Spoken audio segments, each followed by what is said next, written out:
Boone and Crockett Club presents The Best Present, written by Doug Johnson, 23rd Big Game Awards Program. Harvesting a B&C trophy is rare, but 2-on-1 trip, that's like winning the lottery.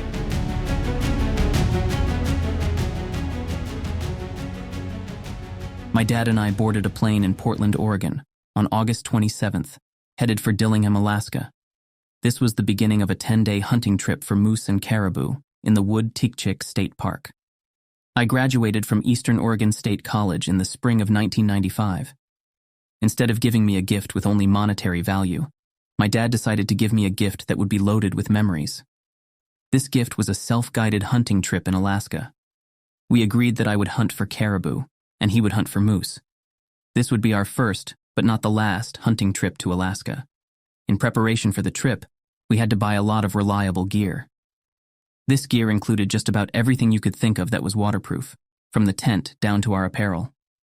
Tom Slago, our air taxi for this trip, told us to be prepared for rain and that we would need trustworthy equipment. We arrived in Dillingham the evening of the 27th. The sun was going to be up until 10 o'clock, so we were able to fly out to camp that evening.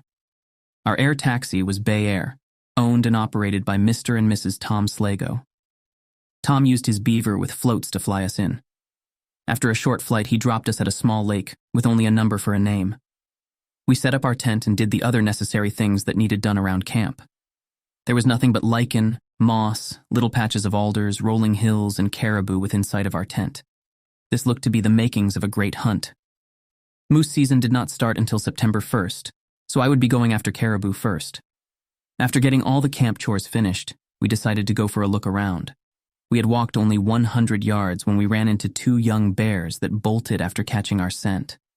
This was the first time I had seen a grizzly bear, and after all the stories I heard and read, it was nice to see they headed in the other direction. After this encounter, we hiked up to one of the many rolling hills to get a better look at the surroundings. It was getting late in the evening, so there were a lot of caribou coming out of the brush. We saw close to 100 caribou in a short amount of time, with many good bulls mixed in with cows. I could not shoot one until the next day because it is illegal to hunt game animals in Alaska on the same day you fly in. We awoke the next morning to rainy and windy conditions, just right for caribou hunting.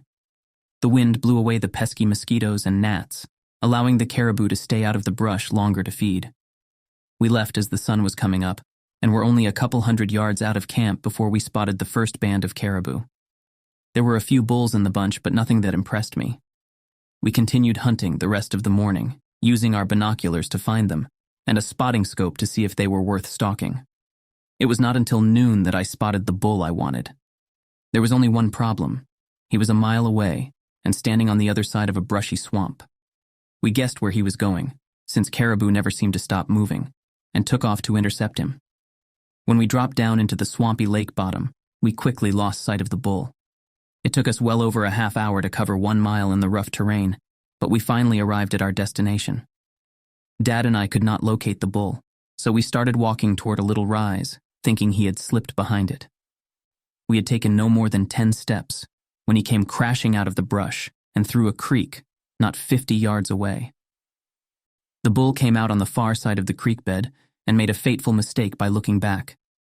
I shouldered my .300 Weatherby and sent a 180-grain bullet into his right shoulder. The hunt was over, and the work began. There was not a tree to be found for miles to hang the meat, so we field-dressed and skinned the animal. We left the meat on the hide until we could pack it out the next morning. I felt the bull, heavily beamed and tall with nice tops, would score well. He would later score 380 and 5/8 points under the Boone and Crockett scoring system. This was not enough for an all-time listing, but was enough for the award listing in Boone and Crockett Club's 23rd Big Game Awards book. We spent the next day packing out meat and enjoying the scenery. The following day, Tom came and picked us up for our short flight to moose camp. Non-residents cannot hunt moose in the unit where we were, so we moved 20 miles toward Tikchik Lake. On our way over to the next camp, we saw a lot of moose, including 2 nice bulls. We landed on another small lake with no name, and proceeded to set up camp. It was early in the day, so we decided to go look for the bulls that we had seen from the air. From several hundred feet up, the terrain did not look to be very challenging, but when we started walking through the brush, we found it was very rough going. The alders were over 10 feet tall and laid over on their side. They then arched 5 feet up, toward the sun. This made a lot of areas impenetrable, causing many detours. Beaver dams also caused a lot of problems. Every stream flooded the surroundings because of those little critters. The beaver ponds were very deep and also caused detours and lost time. Fed up with trying to take the low road, we headed for the hills. We found that it was much easier going in the hilly country than down in the swampy bottoms. When we got to the hilltop, near where we had seen the moose, we sat down and started to glass. It was a very warm and calm day, causing the bugs to be out in full force, which pushed the moose back into the brush thickets. We searched the little valley below us and found the 2 moose we had seen from the air, and they were both legal to shoot when the season opened. At the time, non-residents had to shoot a moose with 3 brow tines on a side, or one that had an outside spread greater than 50 inches. For 2 hunters who had seen only a few moose before, we decided to look for one that had 3 or more brow tines per side. When you consider how big a moose is, it was hard for us to tell how wide 50 inches really was. On August 31st, we awoke to a downpour and decided to stay inside the tent for the morning. The rain let up a little in the afternoon, so we took an excursion to the north side of the lake and saw lots of caribou and moose tracks, but no animals. Most of the area to the north of camp was low country with no way of getting up high to look for moose. The area, easily accessed by connecting meadows, was not our lucky place to find a moose. We had heard that bulls would come down into these lower areas as breeding season progressed. This was only the very beginning of the rut, with the biggest bulls just beginning to rub their velvet, and the bulls had not yet moved to the low country. That night, back at camp, I convinced my dad we needed to go back to where we had seen the moose the first day. He liked the easy walking country northeast of camp, but we did not see any animals there. My dad and I have experienced a lot of hunting and packing into the wilderness in the Meenum country of eastern Oregon. I knew that if he shot anything 3 to 4 miles from camp, we would have no problem retrieving it. We awoke the following morning to partly sunny skies and a quick breakfast of instant oatmeal and hot cider. With our fanny packs filled with the usual supplies of food, bug dope, and a first aid kit, we set out with high hopes of finding a bull moose. Halfway into the valley, I spooked a bull with my noisy rain gear. It was not raining, but the dew on the grass and limbs was enough to soak you to the bone. We chased this little guy around for a couple of hours, but we never did get a good look at him. We proceeded to the hilltop where we could look down on the valley. We arrived at the top around 11:30 a.m. and began glassing. We did not see the bulls where they had been previously, so we began searching elsewhere. We did spot an exceptional caribou, bigger than the one I had taken, and I wished I still had my tag. I decided to start looking a little closer in, since we had only been looking far out into the valley. Down below us, on a little shelf 200 yards away, I spotted a bull. He was hard to see because the brush was so tall.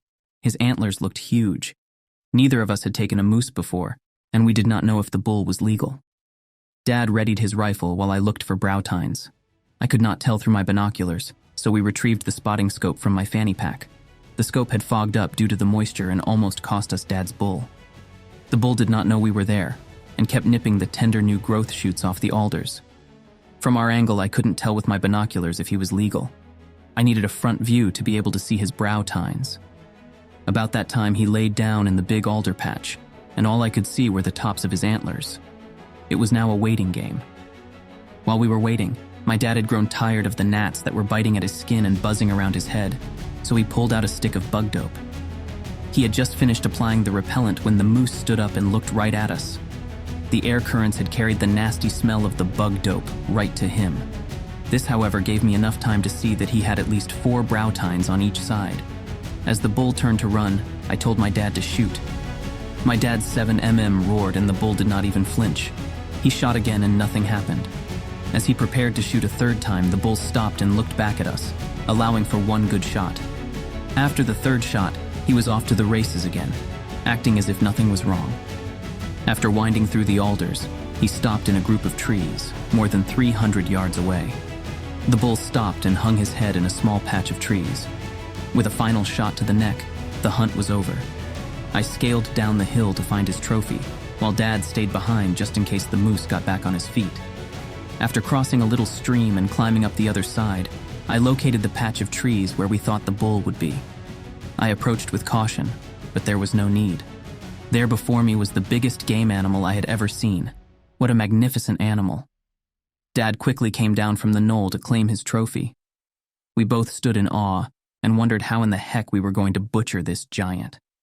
After a big struggle to move the bull, it was time for pictures.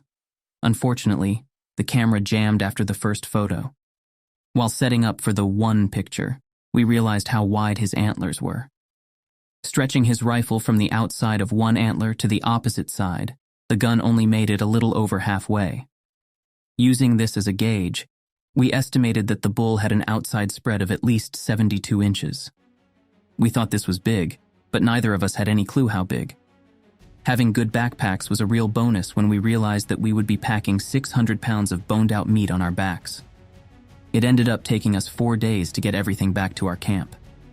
The most challenging part of the pack ended up being the antlers, and I got the job of hauling the monstrous rack back to camp.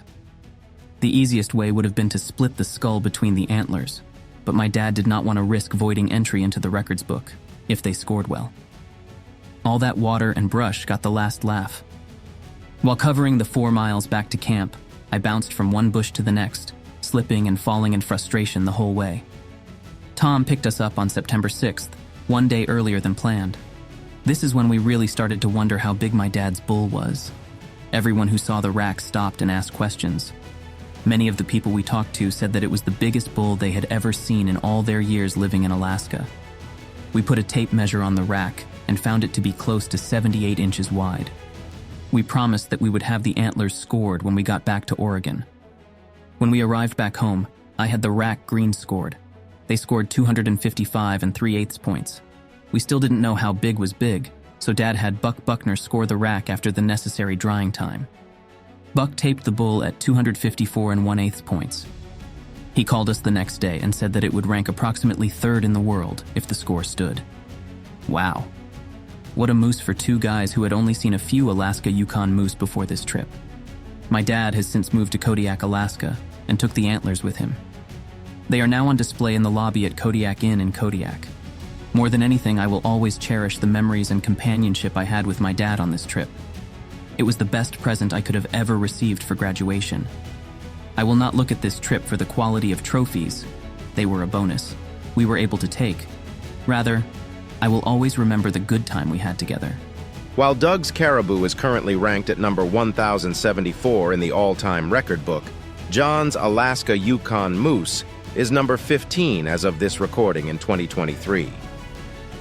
Thank you for listening, and if you enjoy content like this, please share it with a friend.